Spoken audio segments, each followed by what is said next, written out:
Hello दोस्तों, तो आप लोग देख सकते हैं कि हम आपके लिए क्लास 11th का 100% रियल आप लोगों के लिए फ्री बोर्ड का पेपर लेकर आ चुके हैं। ये हमने आप लोगों को अपने टेलीग्राम चैनल में ऑलरेडी बहुत पहले ही यानी कि कल आप लोगों को शेयर कर दिया था नाइट पे ही।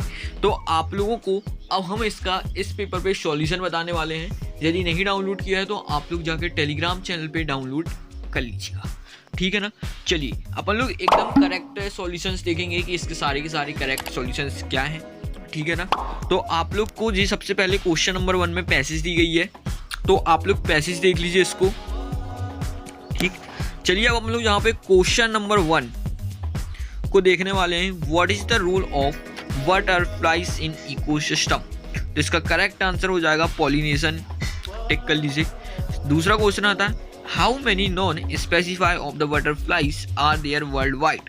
तो आप लोगों का इसका करेक्ट आंसर हो जाएगा डी वाला 17,000 स्पेसीज में है, ठीक है ना। 3 की बात करेंगे what is the typical life span of a butterfly. तो आप लोगों का इसका करेक्ट आंसर हो जाएगा 3-4 वीक्स, ठीक है ना। क्वेश्चन नंबर 4 की बात करते हैं what is the purpose of the vibrant colour on the wing of the butterflies. तो आप लोगों का इसका करेक्ट आंसर हो जाएगा अट्रैक्टिंग मैट्स, ठीक है ना। ए वाला इज अ करेक्ट आंसर।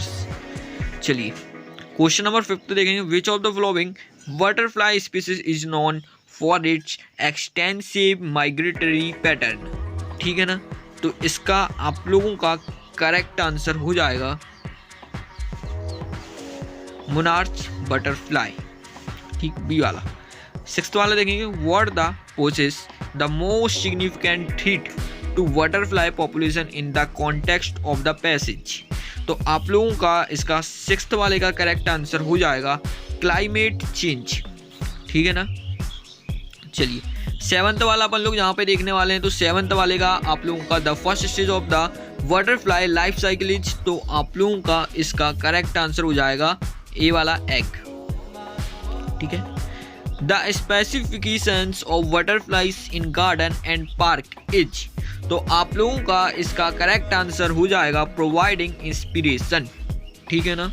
चलिए क्लास 9 की बात करेंगे what cultural symbolism is associated with the transformation of the caterpillar into a butterfly. तो आप लोगों का इसका आंसर हो जाएगा चेंज, करेक्ट नंबर बी। चलिए अब अपन लोग यहाँ पे बात करने वाले हैं 10th what the term is used to describe to the information of the butterfly for egg to calculate to the crescent to adult, ठीक है ना। तो आप लोगों का इसका आंसर हो जाएगा बी वाला मीटामॉर्फोसिस, ठीक है ना। मेटामॉर्फोसिस होता है, ठीक है। तो आप लोगों को इसको टिक कर लेना है। क्वेश्चन नंबर 2 आप लोगों का आता है नोट मेकिंग, ठीक है ना। तो आप लोगों को यहाँ पे नोट बनाना है। ये सारी चीज़ें जितनी भी थ्योरेटिकल चीज़ें हैं ये अपन लोग इस वीडियो में डिस्कस नहीं करेंगे। अपन लोग आने वाली अगली वीडियो में जो इसका पार्ट 2 रहेगा उसमें डिस्कस करेंगे। इसमें सिर्फ हम आप लोगों को बताने वाले हैं ऑब्जेक्टिव के सॉल्यूशन सेक्शन सी डी के बी, ठीक है ना। तो चलिए अपन लोग आगे देखते हैं। सेक्शन बी अपन बिल्कुल यहाँ पे नहीं देखेंगे। अगली वीडियो में पूरा का पूरा हम PDF रेडी करेंगे और आपको शेयर करेंगे, ठीक है ना। तो आप लोग देख सकते हैं ये आप लोगों का सेक्शन सी है, ठीक है। सेक्शन सी में A to Z हम आपको पूरा फुल सॉल्यूशन बताएंगे और सेक्शन डी के जितने भी पैसेज हैं उसके भी करेक्ट सॉल्यूशंस आपको बताने वाले हैं।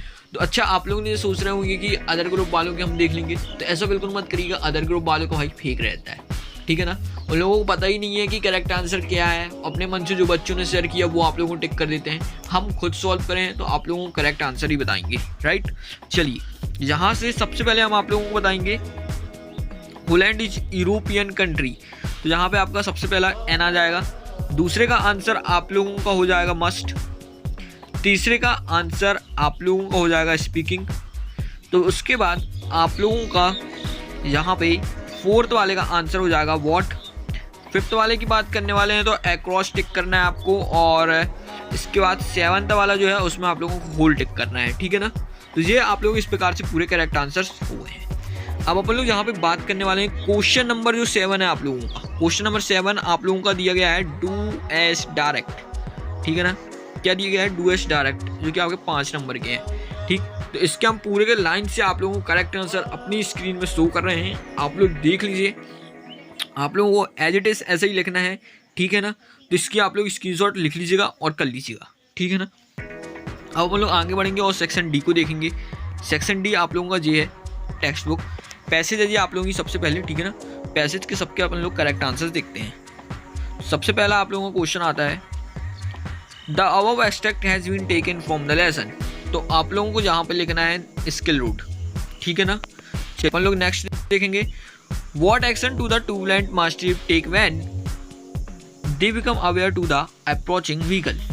तो आप लोगों का इसका आंसर हो जाएगा दे रन अवे, ठीक है ना। चलिए अपन लोग नेक्स्ट यहाँ पे देख लें why were two blind mastiffs popular in the China imperial court.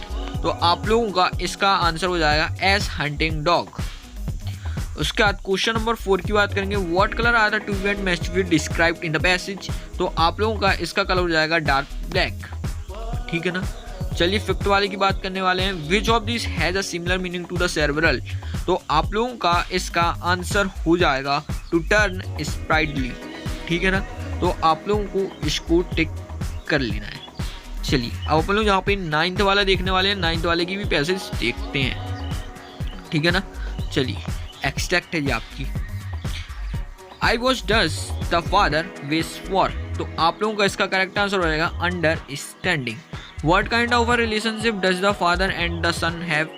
तो आपका आंसर हो जाएगा बी वाला, ठीक है ना। This line so. तो आपको करेक्ट आंसर लिखना है सी वाला, ठीक है ना। टिक कर लीजिएगा। चलिए अब अपन लोग यहाँ पे बात करने वाले हैं आप लोगों की, ठीक, जहाँ पे बी वाले की। क्वेश्चन नंबर 1 आप लोगों का जो आता है वो आप लोगों का है who were sitting on the horse. Horse पे कौन बैठा था। तो आप लोगों को टिक करना है cousin of the speaker. From which lesson has above the extract has been address worth summer and beautiful white house mother D. तो आप लोगों का इसका करेक्ट आंसर हो जाएगा the summer of the beautiful white house, ठीक है ना। चलिए अपन लोग 3rd वाले को देखने वाले हैं in which language did mod speak. तो इसका आंसर हो जाएगा आप लोगों का सी वाला अमेरिकन, ठीक है ना। आर्मेनियन, ठीक है ना, सॉरी आर्मेनियन जहाँ पे लिखा हुआ है। Right a noun from the word beautiful. Beautiful का नाउन का मीनिंग हो जाएगा ब्यूटी, ठीक है ना, BEAUTY ब्यूटी। तो आप लोगों को इसको लिख लेना है। तो इस प्रकार से ये आप लोगों की पूरी जितनी भी एक्सरसाइज थी सब कंप्लीट हो चुकी है। अब आप लोगों का सिर्फ बचा क्या है यहाँ पे क्वेश्चन नंबर 10, 11, 12 क्वेश्चन आंसर्स। तो इसकी एक PDF रेडी करेंगे और वो हम आपको प्रोवाइड कर देंगे जो आप लोगों को अच्छे से लिखना है, ठीक है ना।